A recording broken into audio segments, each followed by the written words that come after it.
have Jesus, then men's applause. I'd rather be faithful to His dear cause. I'd rather have Jesus than worldwide fame. I'd rather be true. Chers auditeurs, chers internautes, c'est avec plaisir que je me présente devant vous aujourd'hui pour vous rappeler un fait. La première pandémie a commencé dans le ciel. Et c'est Dieu lui-même qui nous révèle cette réalité. Dans Apocalypse 12, versets 7 à 9, la Bible dit « Il y eut guerre dans le ciel. Michel et ses anges combattirent contre le dragon et ses anges combattirent, mais ils ne furent pas les plus forts et leur place ne fut plus trouvée dans le ciel. Et il fut précipité le grand dragon, le serpent ancien appelé le diable et Satan, celui qui séduit toute la terre. Il fut précipité sur la terre et ses anges furent précipités avec lui. » Et au verset 3, on nous dit « Un autre signe parut encore dans le ciel, et voici c'était un grand dragon rouge, ayant 7 têtes et 10 cornes, et sur ses têtes 7 diadèmes. Sa queue entraînait le tiers des étoiles du ciel et les jetait sur la terre. » Donc, dans ce chapitre 12, Dieu nous révèle ce qui s'est passé dans le ciel. Le péché est un virus. Il est invisible, mais il tue. Pourtant, il est réel. Et la pandémie a commencé au ciel. Et dans ce texte, nous venons de découvrir que le virus du péché a atteint 1/3 des milliards d'anges de Dieu. 1/3. Au point qu'à un moment donné, Dieu a dû mettre les contaminés en quarantaine. Et il les a tous chassés du ciel, puisque la pandémie prenait de l'ampleur. Notre Dieu est un Dieu de prévention, puisqu'il n'a pas voulu que le péché gagne l'univers entier. Il va donc précipiter Satan et ses anges sur la terre, juste un globe de l'univers. Et il ne pouvait aller nulle part répandre le virus du péché. Nous savons, et nous le disons en proverbe, prévenir vaut mieux que guérir. Prévenir vaut mieux que guérir. Et nous voyons effectivement, puisque Lucifer et ses anges ont été chassés sur la terre, lorsque Dieu va créer Adam, il va le mettre en garde. Il va faire de la prévention.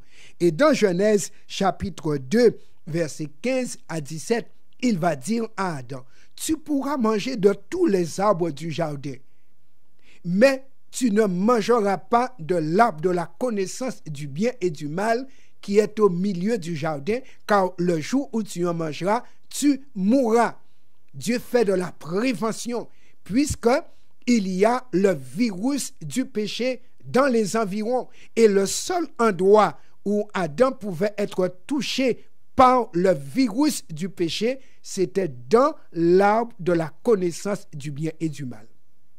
Et pour qu'Adam ne se trompe pas, Dieu a mis cet arbre au milieu du jardin. Donc, ce qui veut dire qu'il ne devait pas en manger par hasard. Nous comprenons que le chrétien, enfant de Dieu, ne doit pas mener une vie de hasard, mais une vie éclairée par Dieu. Nous voyons que Jésus, lui aussi, il va prévenir les disciples quant à la destruction de Jérusalem. Dieu ne veut pas que ses enfants périssent dans n'importe quelle condition. Cela ne veut pas dire que les enfants de Dieu ne vont pas mourir, mais Dieu ne voudrait pas que l'on précipite la mort pour rien. Lisons dans Matthieu 24, versets 15 à 18, et nous verrons Jésus prévenant ses disciples pour qu'ils ne soient pas surpris par la destruction. Matthieu chapitre 24, versets 15 à 18. Il déclare: c'est pourquoi, lorsque vous verrez l'abomination de la désolation dont a parlé le prophète Daniel, établi en lieu saint, que celui qui lit fasse attention. Alors que ceux qui seront en Judée fuient dans les montagnes, que celui qui sera sur le toit ne descende pas pour prendre ce qui est dans sa maison, et que celui qui sera dans les champs ne retourne pas en arrière pour prendre son manteau. Donc, la vie vaut mieux que les choses. Vaut mieux perdre des choses, mais conserver la vie. Donc, Jésus fait de la prévention. Et lorsque Jérusalem a été détruite en l'an 70 de notre ère, effectivement, aucun des disciples de Jésus n'a trouvé la mort parce qu'ils ont suivi les signes avant-coureurs de l'attaque des Romains et ils ont laissé la ville. On comprend bien que l'exemple donné par les apôtres quant à la destruction de Jérusalem est aussi important pour nous aujourd'hui qui faisons face à une menace. Dans Luc 21, verset 11, Jésus nous a annoncé cette pandémie actuelle. Nous lisons: il y aura de grands tremblements de terre et en divers lieux des pestes et des famines.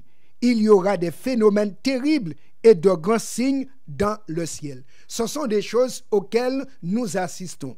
Tremblements de terre de plus en plus meurtriers. Nous avons des ouragans. Nous avons ces pestes-là. Et voici, cette fois-ci, c'est coronavirus. Jésus nous en avait avertis. Mais ce n'est pas parce que nous sommes avertis que nous devons braver le virus.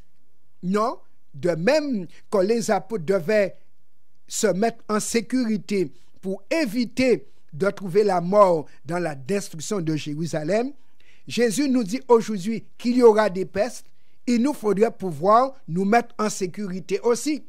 Quand il y a tremblement de terre, on ne peut prévenir le tremblement de terre. Par contre, aujourd'hui, on construit des maisons parasismiques parce que le tremblement de terre n'avertit pas. Les ouragans avertissent. Et lorsque les ouragans arrivent, on barricade la maison. Pourtant, certains trouvent la mort quand même. Maintenant, nous trouvons un conseil de Dieu lorsqu'il y a ces menaces pandémiques. Dans Ésaïe 26, verset 20, comme j'ai dit, notre Dieu est un Dieu qui fait de la prévention. Il peut guérir, mais il vaudrait mieux que nous soyons en santé. Ésaïe 26, verset 20.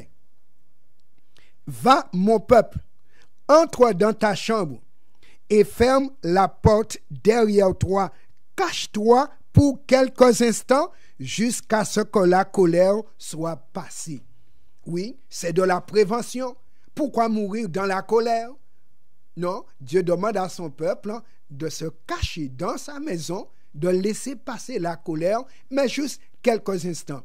Nous pouvons appliquer ce verset au coronavirus. Juste quelques instants, laissons passer la vague de contamination. Restons en vie, en sécurité, parce que dans 3 Jean, verset 2, il est dit: bien-aimé, je souhaite que tu prospères et sois en bonne santé comme prospère l'état de ton âme. Dieu veut notre santé et tout autant qu'on peut la préserver, il faut donc agir en conséquence. Nous nous appuyons sur les promesses de Dieu pour les temps de calamité. Et rappelons ce qui est dit au psaume 34, verset 20. Le malheur atteint souvent le juste, mais l'Éternel l'en délivre toujours. Si quelqu'un, enfant de Dieu, aurait été touché par le virus, pas parce qu'il se serait exposé, mais parce que dans l'exercice de sa mission, de son travail, de son service pour aider l'autre, il serait contaminé. Il peut compter sur l'aide de Dieu. Car au psaume 103, verset 3, il est dit: l'Éternel pardonne toutes tes iniquités et il guérit toutes tes maladies. Dieu peut nous guérir en tant que juste, mais non pas en tant que présomptueux. La présomption, c'est aller au-devant du danger. Jésus ne l'a pas fait. Lorsque Satan a invité Jésus à se jeter en bas, après l'avoir placé sur le pinacle du temple, Jésus n'a pas sauté, bien qu'il fût fils de Dieu. Si Jésus n'a pas sauté, nous ne devons pas non plus sauter au-devant du virus, tant qu'on peut se mettre à l'abri. Dans le psaume 50, verset 15, voici ce que Dieu nous invite à faire. Invoque-moi au jour de la détresse, je te répondrai et tu me glorifieras. J'invite donc tous les membres d'Église, tous les croyants, ceux qui croient au pouvoir détenteur de Dieu, des maladies, guérisseur des maladies, de se joindre dans ce temps de détresse pour prier pour que Dieu préserve ceux qui ne sont pas encore contaminés et guérisse ceux qui sont touchés, parce que Dieu peut nous délivrer de toutes nos détresses. Nous n'avons pas besoin d'avoir peur, mais nous devons simplement nous préserver. Et c'est pourquoi nous suivons les directives qui nous sont données par les instances de santé du pays. Nous avons foi en Dieu et nous prions pour que Dieu intervienne pour l'éradication de ce virus. Et nous savons que Dieu est assez fort pour cela. En conclusion donc, je dirais que notre Dieu peut préserver nos pieds de toute embûche, de toute terreur soudaine, mais nous devons être vigilants. C'est pourquoi Jésus a dit, veillez et priez afin de ne pas tomber dans la tentation, mais pour ne pas tomber dans la maladie. Car un chien vivant vaut mieux qu'un lion mort, nous dit la Bible. C'est le temps pour nous d'entrer dans la réforme sanitaire, puisque Dieu voudrait que nous soyons en santé pour affronter tous ces temps difficiles qui viendront. Et la réforme sanitaire proposée il y a plus de 100 ans, c'est juste pour que Dieu prépare son peuple à être résistant face au virus, mais face à d'autres menaces encore plus grandes que les virus. Et nous savons de quoi il s'agit, le temps de détresse. Ainsi donc, il est grand temps pour nous, par notre alimentation, de préparer nos corps à être résistants à tout niveau, physique, spirituel aussi. Aujourd'hui donc, nous devons nous préparer face à la grande tribulation qui arrive. Et Dieu nous a donné un message de prévention. Entrons dans ce message par la foi et Dieu nous conduira. Il a dit dans Ecclésiaste 7, verset 14, « Au jour du bonheur, sois heureux. Au jour du malheur, réfléchis. » Aujourd'hui, le jour du malheur est là. Il nous faut réfléchir pour prendre les décisions justes et opportunes. Prions Dieu pour qu'il nous donne de la sagesse, pour que les choix que nous faisons soient des choix dictés par l'Esprit, mais non par la présomption, que nous puissions marcher par la foi, comptant sur Dieu, et que Dieu puisse nous accompagner, car Dieu est un bouclier pour ceux qui lui font confiance. Écoutons notre Père, suivons ses directives, soyons en santé et servons Dieu aussi longtemps que possible et servons les hommes qui doivent être sauvés.